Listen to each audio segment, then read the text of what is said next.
Start करते हैं sectors of Indian economy, है ना। तो देखो, जो हमारे देश में जितने भी लोग काम कर रहे हैं वो पर्टिकुलर सेक्टर्स में काम कर रहे हैं, ठीक है। तो देखो आप इसे कैसे डिफाइन कर सकते हो, है ना।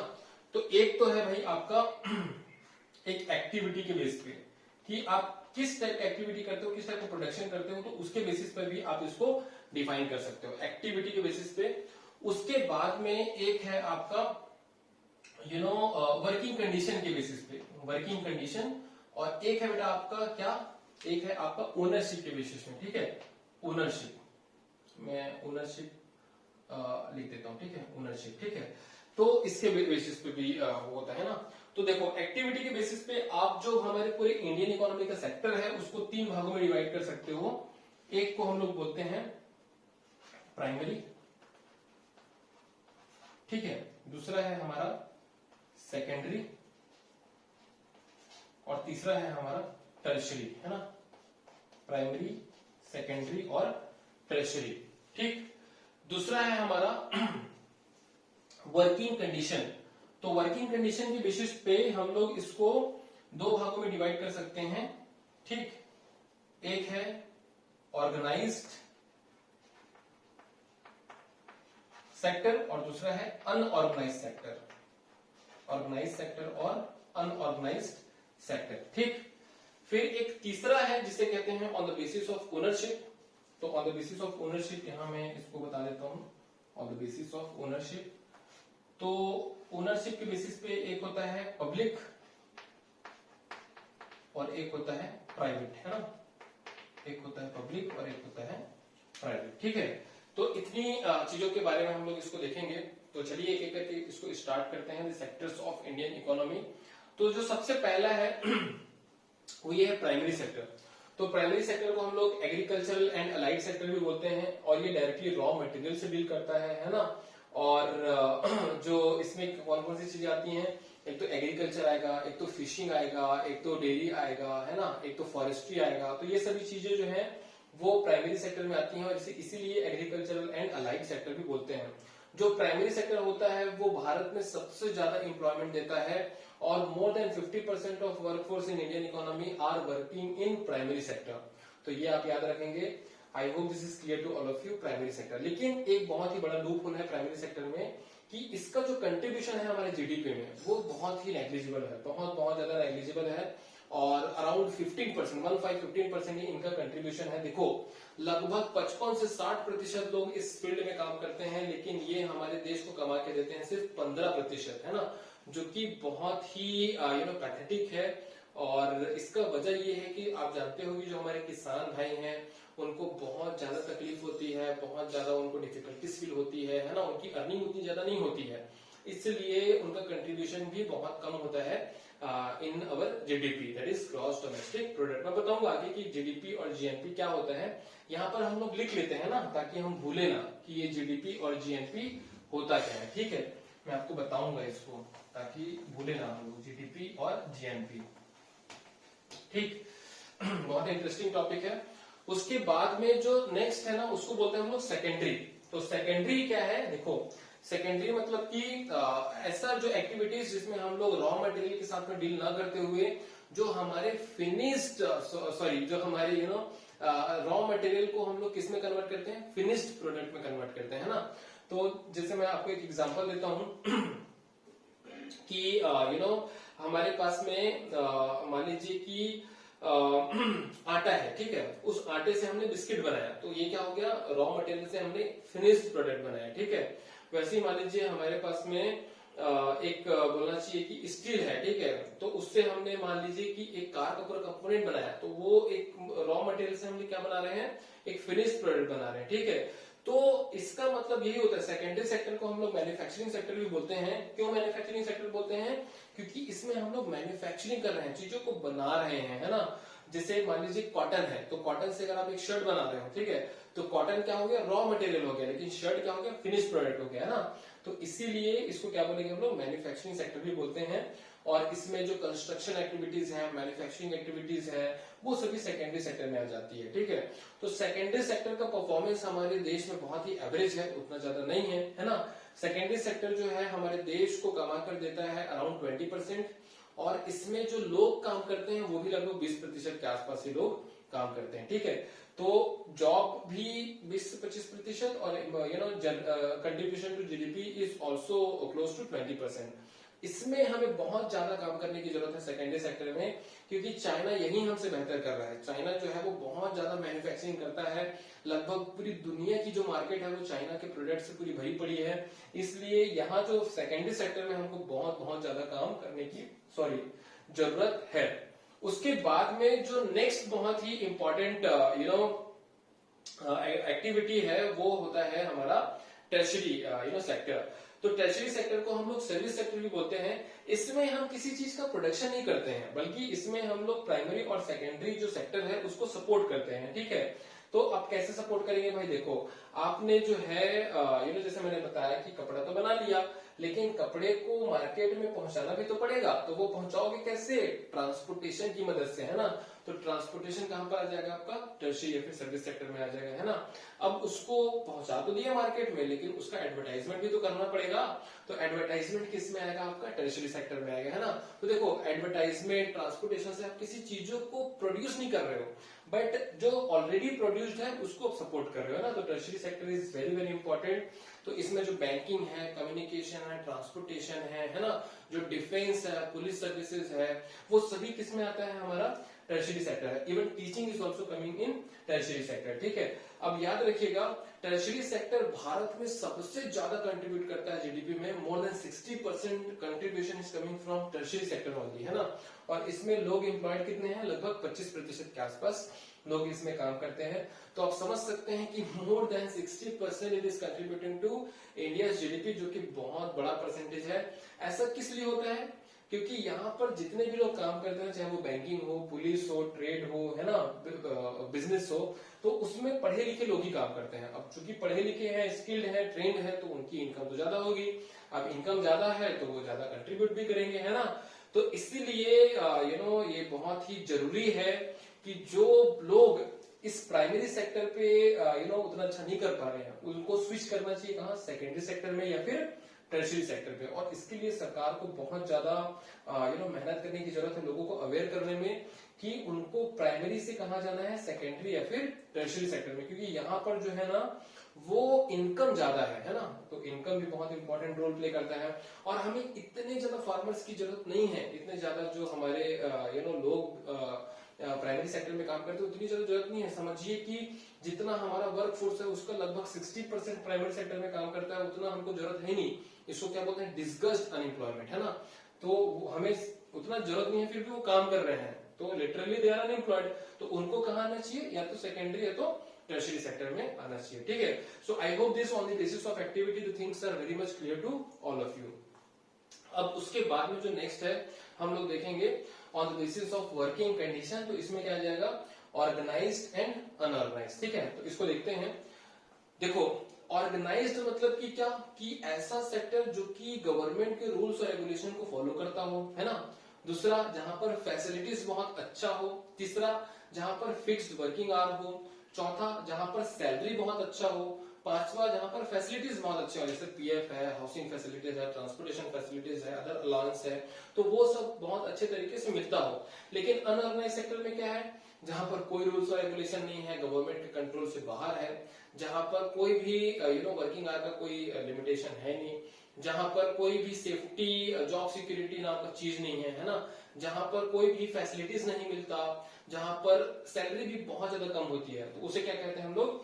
Unorganised sector. एक शॉकिंग आपको डेटा मैं बताना चाहूंगा, more than 90% of Indian workforce are working in unorganised sector, ठीक है। मोर देन 90%, है ना। और less than 10% are working in organised sector. तो ये बहुत बहुत बहुत बड़ा जो है वो प्रॉब्लम है इंडिया में, और इसे जो है वो रेगुलेट करने की बहुत ज्यादा जरूरत है। आप देखेंगे कि अभी जो कोरोना वायरस हुआ उसमें हमारे जो मजदूर भाई हैं अनऑर्गेनाइज सेक्टर में होने की वजह से उनको उतने अच्छे से मैनेज नहीं कर पाए, है ना। तो ये बहुत जरूरी है कि ये जो 90% वाले वर्कर्स हैं उनका परसेंटेज कम हो और जो ऑर्गेनाइज्ड है उनका परसेंटेज ज्यादा हो। तो इसके लिए गवर्नमेंट को बहुत बहुत मेहनत करने की जरूरत है, ठीक है। So I hope this organised and unorganised is very much clear to all of you. अब उसके बाद जो नेक्स्ट है ना, वो हम लोग समझेंगे पब्लिक एंड प्राइवेट में, है ना। तो चलिए समझते हैं कि क्या है public and private on the basis of ownership. Public मतलब कि simply who will own government, है ना। तो गवर्नमेंट कंट्रोल जो ऑर्गेनाइजेशन होते हैं उनको क्या बोलते हैं, पब्लिक। जैसे कि इंडियन रेलवे, तो इंडियन रेलवे किस में आएगा, पब्लिक में आएगा। लेकिन प्राइवेट में क्या आएगा, जैसे रिलायंस है, ठीक है, टाटा, तो ये जो ग्रुप है ना वो किस में आएंगे, प्राइवेट में आएंगे, है ना। तो privately owned companies and government public owned industries और द फैक्ट्रीज और the companies they will be in that way you can classify on the basis of ownership, ठीक है। कुछ और होते हैं जैसे कोऑपरेटिव्स हैं, है ना, जॉइंटली ओन्ड सेक्टर्स हैं, तो वो हमारे अभी फिलहाल के सिलेबस में नहीं है, तो उसको हम लोग नहीं देखेंगे, पब्लिक एंड प्राइवेट ही यहाँ पर हम लोग डिस्कस करेंगे, ठीक। So this is all about the sectors of Indian economy. I hope आपको मजा आया होगा। उसके बाद में हम लोग देखेंगे क्या, मनी एंड क्रेडिट, है ना। तो चलिए स्टार्ट करते हैं, मनी एंड क्रेडिट बहुत ही इंटरेस्टिंग ये भी है।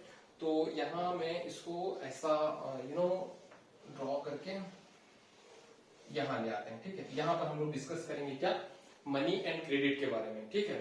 तो मनी एंड क्रेडिट मतलब बेसिकली यहाँ पर जो बैंकिंग सिस्टम है ना उसको हम लोग डिस्कस करेंगे पूरा बहुत ही अच्छे से। तो सबसे पहले इसमें दिया हुआ है क्या, बार्टर सिस्टम, है ना। तो बार्टर सिस्टम आ जाता है, कई बार याद रखना है आपको, बार्टर सिस्टम, है ना। तो बेटा समझो कि बार्टर सिस्टम क्या होता है। बार्टर सिस्टम मतलब कि क्या होता है कि ऐसा सिस्टम जिसमें हम लोग चीजों का एक्सचेंज करते हैं। मान लीजिए कि अगर मेरे पास राइस है, आपके पास पल्स है, तो हम चीजों को एक्सचेंज करेंगे, ठीक है। तो उस एक्सचेंज ऑफ प्रोडक्ट को क्या बोलते हैं हम लोग, बार्टर सिस्टम बोलते हैं।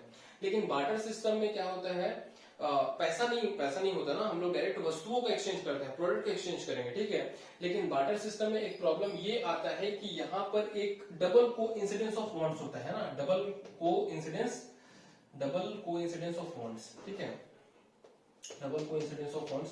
तो इसमें क्या हो जाएगा, डबल को इंसिडेंस ऑफ वॉन्ट्स में कि जो चीज मुझे आपसे चाहिए वही चीज चाहिए, है ना, उसके अलावा कोई दूसरा चीज नहीं चाहिए मुझे, ठीक है। मान लीजिए कि मुझे पल्स चाहिए तो आपके पास पल्स होना चाहिए, और अगर आपको राइस चाहिए तो मेरे पास राइस होना चाहिए, तभी हम दोनों का जो है वो एक्सचेंज पॉसिबल हो पाएगा।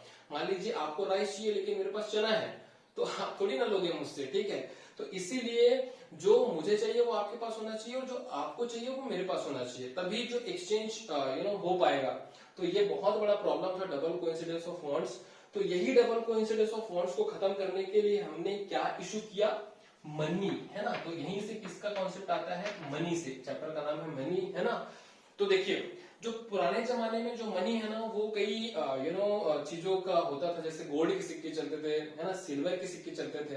लेकिन बाद में ये जो बहुत ही प्रीशियस मेटल्स हैं बाद में बहुत ही और भी रेयर हो गए, इसलिए इनको बंद करके जो नॉर्मल कागज के नोट होते हैं उनको चलन में लाया गया। लेकिन आज भी जो स्मॉलर करेंसीज हैं वो सिक्के हमारे पास में है, जैसे 1 रुपए का, 5 रुपए का, 10 रुपए का सिक्का हमारे आज में कंट्री में चलता है, ठीक है।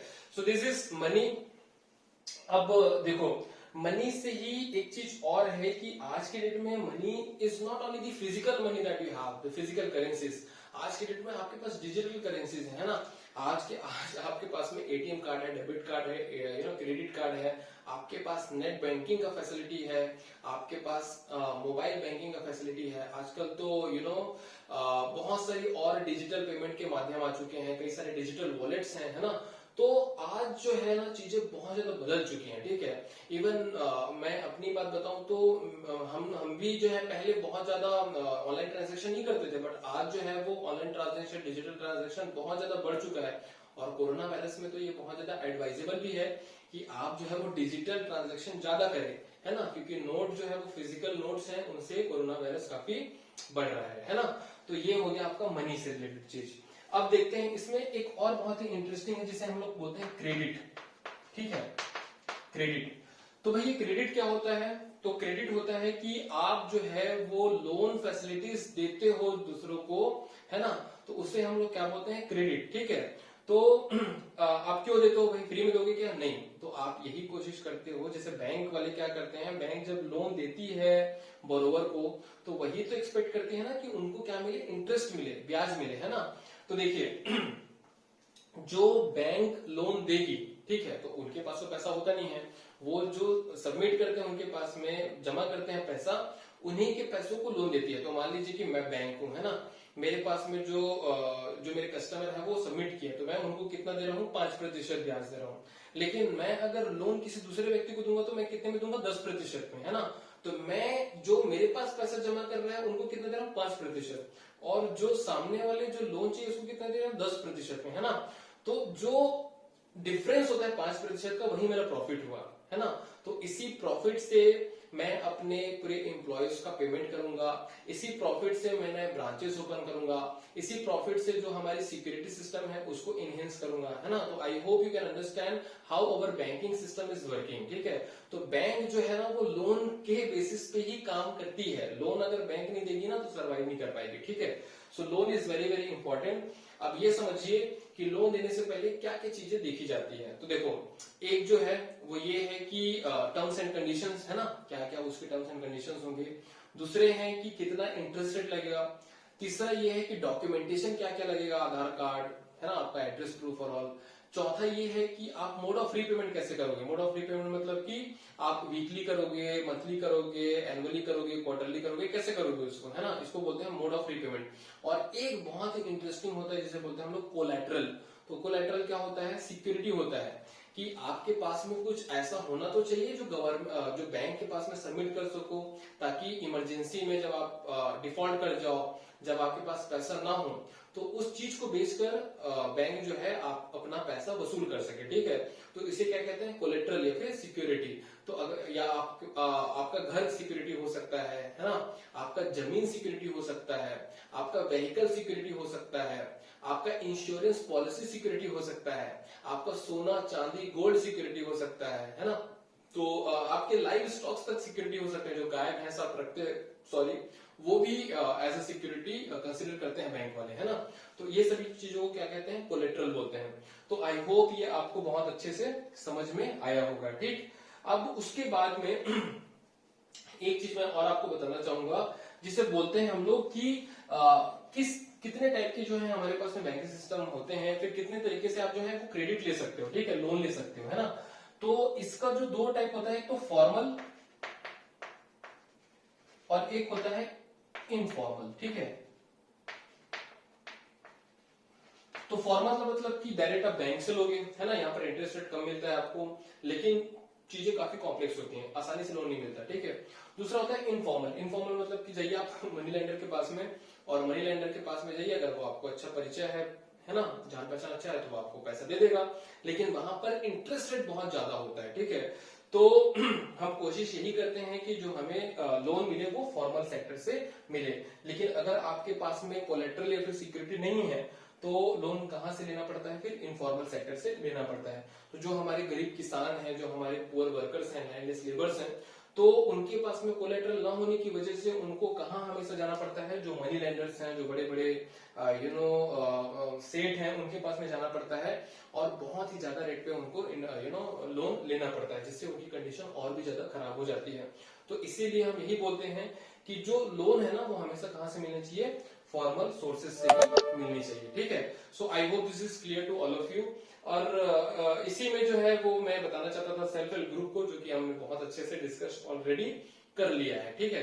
अब I think this money and credit part is very much over and clear. अब उसके बाद जो हम लोग नेक्स्ट चलते हैं ना, वो कहां चलेंगे हम लोग, globalisation and the Indian economy, ठीक है। तो चलिए स्टार्ट करते हैं globalisation and the Indian economy. ये भी बहुत ही इंटरेस्टिंग होने वाला है। थोड़ा सा अपन पानी पी लेते हैं, फिर उसके बाद इसे स्टार्ट करते हैं।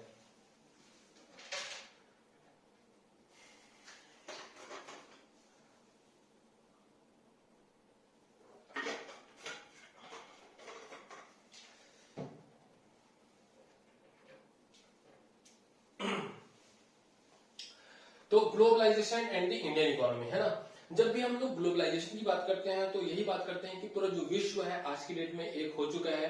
और ये एक हुआ है किसकी वजह से, तो ये एक हुआ है foreign trade and foreign investment की वजह से, जो कि पॉसिबल हुआ है। ये ऑर्गेनाइजेशन जिसे कहते हैं मल्टीनेशनल कंपनीज, क्या कहते हैं बेटा इसे, मल्टीनेशनल कंपनीज, है ना। मल्टीनेशनल कंपनीज के ऊपर भी कई बार एनटीएससी में क्वेश्चंस आए हुए हैं, है ना। तो आप कैसे समझ सकते हैं इसको, कि मल्टीनेशनल कंपनीज उन कंपनीज को कहा जाता है जो एक से ज्यादा देशों में जिनकी प्रोडक्शन और एक्टिविटीज चलते रहती है ना, तो दिस इज मल्टीनेशनल कंपनीज। अब इसमें मैं एक चीज आपको बताना चाहूंगा कि जो मल्टीनेशनल कंपनीज है वो कैसे ऑपरेट करती है। तो वो 3 तरीके से ऑपरेट करती है, ठीक है। जैसे मान लो किसी मल्टीनेशनल कंपनी को भारत में आना है, तो या तो वो पहली चीज की लोकल कंपनी से पार्टनरशिप कर लेगी या तो उसे परचेस कर लेगी, है ना। दूसरा है कि या तो वो लोकल कंपनी से चीजों को लेगी, सप्लाईज को लेगी, है ना। जैसे मान लीजिए मेरे को कपड़ा बनाना है, ठीक है, तो मैं कपड़ा बनाने का कॉन्ट्रैक्ट लोकल कंपनी को दे दिया, लोकल कंपनी कपड़ा बना के मुझे दी, मैंने अपना लेबल लगाया और बेच रहा हूँ मार्केट में। तो ये दूसरा टेक्निक हो सकता है।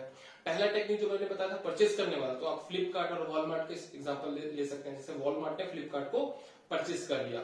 तीसरा एग्जांपल ये है कि कॉम्पीट करे, है ना, दोनों एक दूसरे से कॉम्पीट करे। जो लोकल कंपनी से है और जो फॉरेन कंपनी है, वो दोनों एक दूसरे के साथ में कॉम्पीट करे। तो ये 3 तरीके से जो है वो मल्टीनेशनल कंपनी एंटर कर सकती है।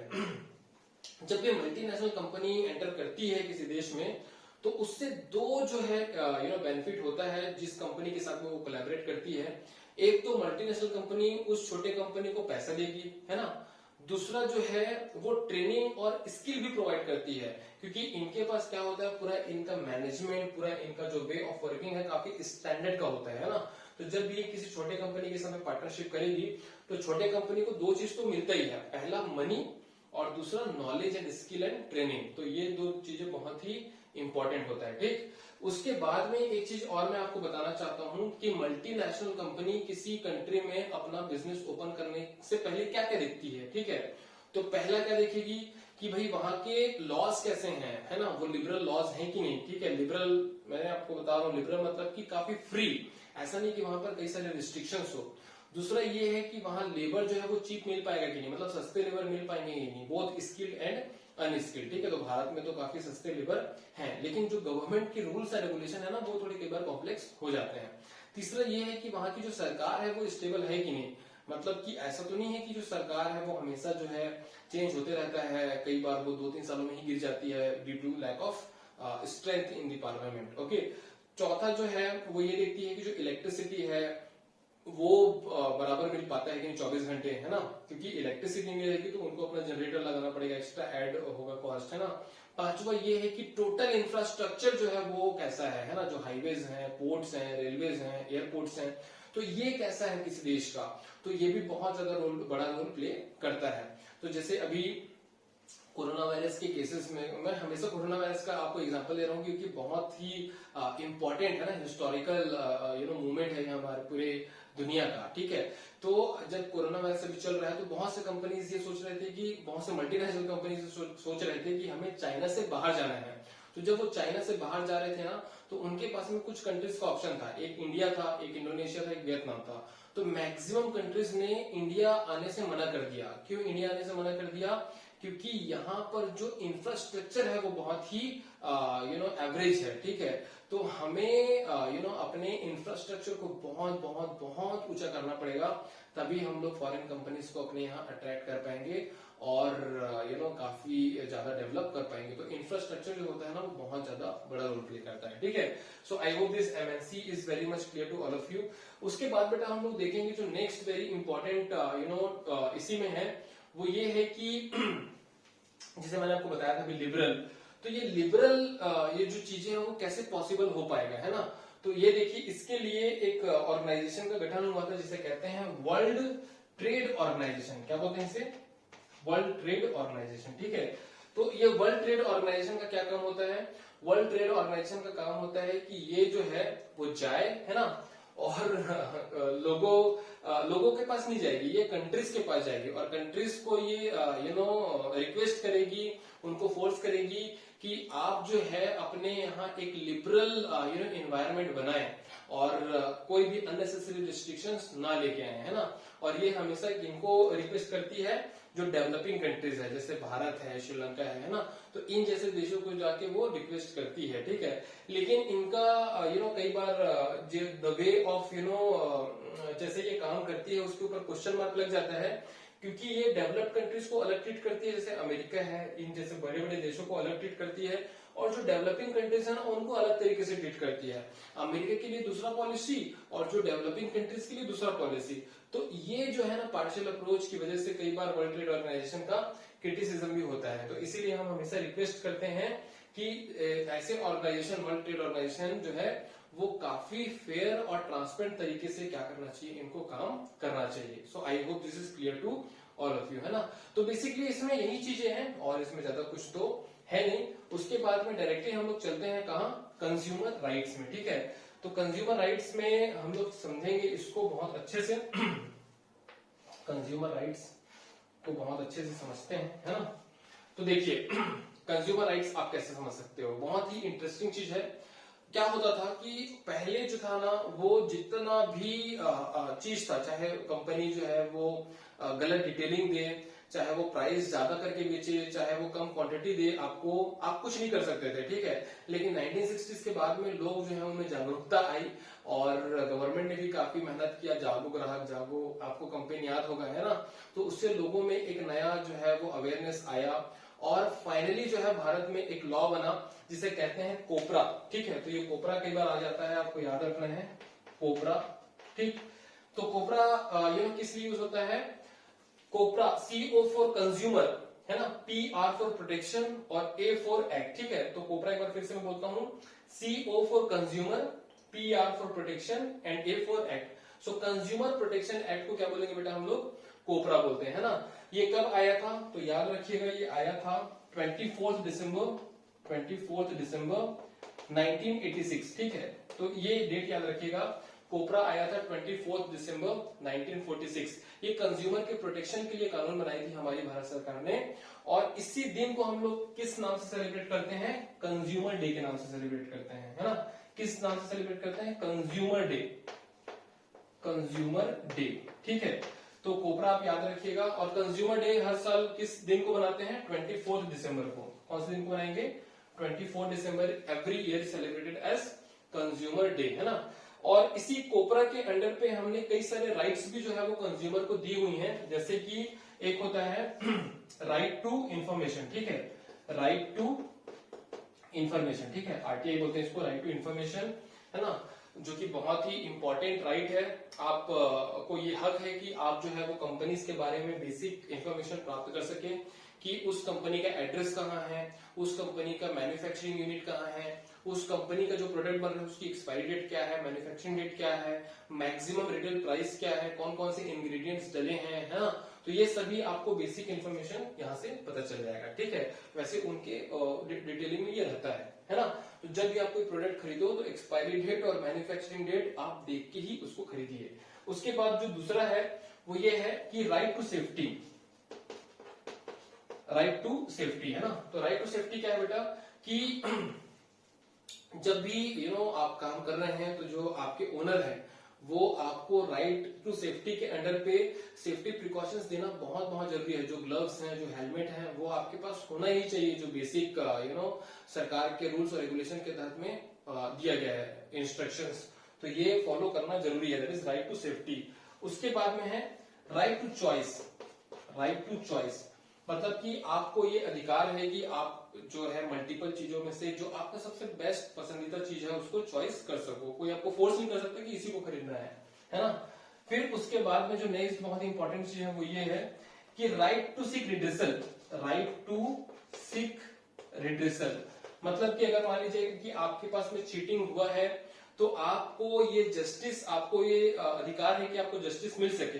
तो इसके लिए कई सारे कंज्यूमर कोड्स बने हुए हैं, है ना, कंज्यूमर कोड्स, ठीक है, कंज्यूमर कोड्स बने हुए हैं। जैसे कि ये कंज्यूमर कोड्स कई लेवल पे काम करते हैं, डिस्ट्रिक्ट लेवल पे काम करेगा, है ना, स्टेट लेवल पे काम करेगा और नेशनल लेवल पे काम करता है, ठीक है। तो डिस्ट्रिक्ट लेवल पे काम कैसे करेगा कि अगर मान लीजिए कि केस 20 लाख रुपए तक का है तो कौन सी फोरम सुनेगी, डिस्ट्रिक्ट कोर्ट सुनेगी, ठीक है। अगर वो 20 लाख रुपए से 1 करोड़ तक है तो वो कौन सी ऑर्गेनाइजेशन सुनेगी, स्टेट डिस्ट्रिक्ट फोरम सुनेगी, ठीक है, state district court, sorry state consumer court, है ना। उसके बाद में जो 1 करोड़ रुपए से ज्यादा है तो फिर उसको कौन सुनेगा, नेशनल कंज्यूमर कोर्ट, है ना। तो याद रखिएगा इसमें कितने कोर्ट हैं, 3 कोर्ट हैं, डिस्ट्रिक्ट, स्टेट और national. Up to 20 district, 20 to 1 crore state and above 1 crore national, है ना। तो ये याद रखिएगा। उसके बाद में एक है बहुत ही इंपॉर्टेंट, उसको बोलते हैं राइट टू रिप्रेजेंट, लिखिएगा राइट टू रिप्रेजेंट, है ना, राइट टू रिप्रेजेंट। मतलब कि अगर केस चल रहा है तो ऐसा जरूरी नहीं है कि आपको जो है एडवोकेट या फिर वकील की सहायता लेनी है। आप चाहे तो अपना केस खुद भी लड़ सकते हैं, है ना। तो अपने आप को खुद रिप्रेजेंट कर सकते हैं, that is called as right to represent. तो ये सारी चीजें इसमें बहुत अच्छे से दी हुई है ना। तो this is all about the consumer rights. एक चीज मैं और आपको बताना चाहूंगा कि प्रोडक्ट का जो क्वालिटी है उसको मेंटेन करने के लिए कुछ चीजें हैं जो कि बहुत ही इंपॉर्टेंट है, जैसे कि ISI मार्किंग, है ना, ISI। उसके बाद है AG मार्किंग, है ना। उसके बाद है एक हॉलमार्क, आपने नाम सुना होगा हॉलमार्क, है ना, हॉलमार्क, ठीक है। तो जो ये चीजें हैं जो कि बेसिक कंज्यूमर के यूज में आती हैं, जो कि बहुत ज्यादा लोग उसको यूज करते हैं, जैसे कि पानी का पाउच हो गया, पानी का बॉटल हो गया, है ना, या फिर जो सीमेंट हो गए, है ना, या फिर जो घर में हम लोग यूज करते हैं कुकिंग गैस। तो ये सभी चीजें बहुत ही इंपॉर्टेंट है, जो हमारे खाने में फ्लेवर डलते हैं, या फिर जो उसमें जो उसमें इंग्रेडिएंट्स डलते हैं, तो वो बहुत इंपॉर्टेंट चीज होती है, हमारी हेल्थ और हमारी सेफ्टी से रिलेटेड है ना। तो उन सभी चीजों का मार्किंग होना बहुत जरूरी है, ताकि हम ये आइडेंटिफाई कर सके कि कौन जो है वो एक क्वालिटी को मीट करता है और कौन नहीं करता है। तो जो ISI स्टैंड करता है, इंडियन स्टैंडर्ड इंस्टीट्यूट, है ना। तो ये बहुत इंपॉर्टेंट है, जैसे स्टील हो गया, सीमेंट हो गया, उसमें ISI मार्किंग आप दे सकते हो। उसके बाद जो AG मार्क होता है, तो AG मार्क किसके लिए होगा, एग्रीकल्चरल प्रोडक्ट्स के लिए होगा AG मार्क, एग्रीकल्चरल प्रोडक्ट्स। उसके बाद जो हॉल मार्क होता है ना, वो किसके लिए यूज होता है, जो हमारे सोना है ना, जो गोल्ड है, उन सभी चीजों के लिए हॉलमार्क का हम लोग यूज करते हैं, ठीक है। So this is all about the consumer rights. I hope ये आपको बहुत अच्छे से समझ में आ गया है, ठीक है। उसके बाद हम लोग तुरंत चलते हैं GDP और GNP की तरफ। तो देखो GDP में बताता हूं, है ना।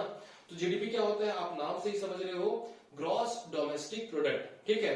तो ग्रॉस डोमेस्टिक प्रोडक्ट मतलब कि क्या, कि ग्रॉस मतलब कि टोटल, डोमेस्टिक मतलब विद इन कंट्री या फिर विद इन सम रीजन, है ना। प्रोडक्ट मतलब कि गुड्स एंड सर्विसेज।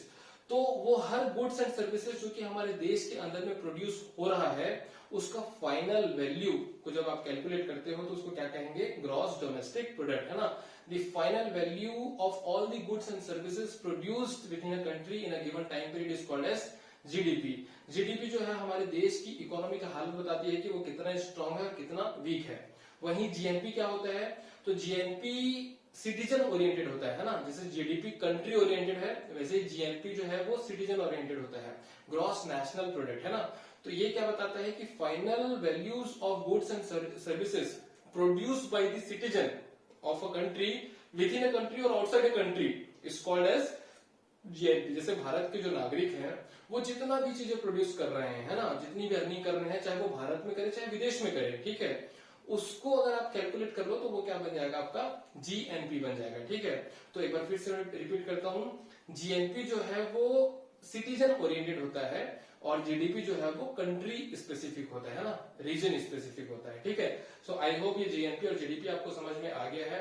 कुछ इंपॉर्टेंट क्वेश्चंस हम लोग देखते हैं, जैसे कि इस पूरे इकोनॉमी में ना एक बहुत ही इंपॉर्टेंट, अब हम लोग ये देख रहे हैं ना बेटा, क्वेश्चन NTSC जो आता है, ठीक है, लास्ट अगर बहुत ही इंपॉर्टेंट है, आप समझिएगा कि इस पूरे इंपॉर्टेंट इकोनॉमिक लेक्चर में जो एक चीज है, जैसे कि जो करंट में भी चल रहा है, GST, है ना, that is goods and service tax. तो गुड्स एंड सर्विस टैक्स से कई बार बहुत इंपॉर्टेंट क्वेश्चंस आ जाते हैं, जैसे कि goods and service tax, sorry GST का फुल फॉर्म क्या है, तो ये क्वेश्चन कई बार आ जाता है, गुड्स एंड सर्विस टैक्स, है ना, पहला। दूसरा ये है कि ये सबसे पहले कौन से कंट्री से हमने अडॉप्ट किया, तो ये कनाडा से अडॉप्ट किया था ना, याद रखिएगा।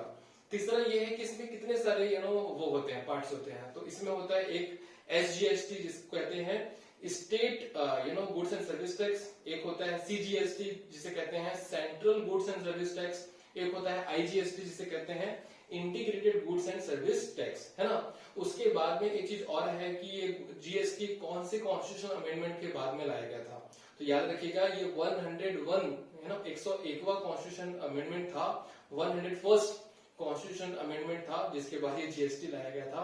जीएसटी का जो काउंसिल होता है उसके कौन होते हैं मुखिया, है ना, प्रेसिडेंट कौन होते हैं, तो याद रखिएगा जो finance minister of our country है ना, वही इसके मुखिया होते हैं। और पहले अरुण जेटली जी थे और अभी प्रेजेंट में निर्मला सीतारमण जी हैं, है ना। इसके बाद में एक और चीज है कि ये जीएसटी किस प्रकार का टैक्स होता है, तो जीएसटी इनडायरेक्ट टैक्स होता है, ठीक है। तो इस तरीके से आप समझ जाएंगे कि जीएसटी बहुत ही इंपॉर्टेंट है और इसमें से क्वेश्चंस आते रहते हैं, ठीक है। एक जो स्मॉल है उसे मैं बताना चाहूंगा फुल फॉर्म उसका, उसे कहते हैं डीबीटी। डीबीटी, तो डीबीटी का फुल फॉर्म क्या होता है, डायरेक्ट बेनिफिट ट्रांसफर। क्या होता है डीबीटी का full form, direct benefit transfer, है ना। तो ये कुछ चीजें हैं जो कि आपको याद रखना है। इस पूरे लेक्चर में जो कुछ चीजें मैं आपको बताना चाहूंगा बहुत इंपॉर्टेंट है। एक तो मनरेगा, है ना, मनरेगा से क्वेश्चंस हमेशा हमेशा हमेशा आता है, ठीक है। दूसरा है पीडीएस, पीडीएस से भी क्वेश्चंस हमेशा आता है। तीसरा ये जो बीएमआई मैंने आपको बताया था उससे भी क्वेश्चन आते हैं, है ना। चौथा जो मैंने आपको ये वाला जो टॉपिक बताया था आपको एचडीआई, तो ये एचडीआई के ऊपर भी बहुत इंपॉर्टेंट क्वेश्चंस आते रहते हैं, है ना। उसके बाद में ये जो कंज्यूमर राइट्स का जो पूरा टॉपिक है वो आप देख लीजिएगा, कंज्यूमर डे कब बना था, है ना। तो ये जो क्वेश्चंस है वो बहुत ही इंपॉर्टेंट है ना।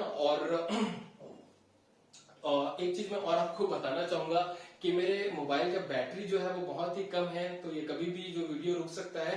इसीलिए जो एनसीईआरटी के जो क्वेश्चंस है ना, ये मैं आपको शेयर कर दूंगा, है ना। आप उसे देख लीजिएगा और अगर कोई क्वेश्चन प्रॉब्लम डाउट हो तो वो कमेंट करके पूछ सकते हैं, है ना। हमारा जो एनसीईआरटी के क्वेश्चंस हैं और कुछ एडिशनल क्वेश्चंस हैं, ठीक है, वो आपको अवेलेबल हो जाएंगे, उसे देख लीजिएगा। कोई उसमें डाउट प्रॉब्लम कंफ्यूजन हो तो वो बिल्कुल आप पूछिएगा, है ना, कमेंट करके, ठीक। So I hope this is the entire lecture on Indian economy. You have understood very nicely. If you have any doubt, problem, confusion, please comment below and let me know. We will meet you in the next video. Till then, bye bye. Take care. Thank you.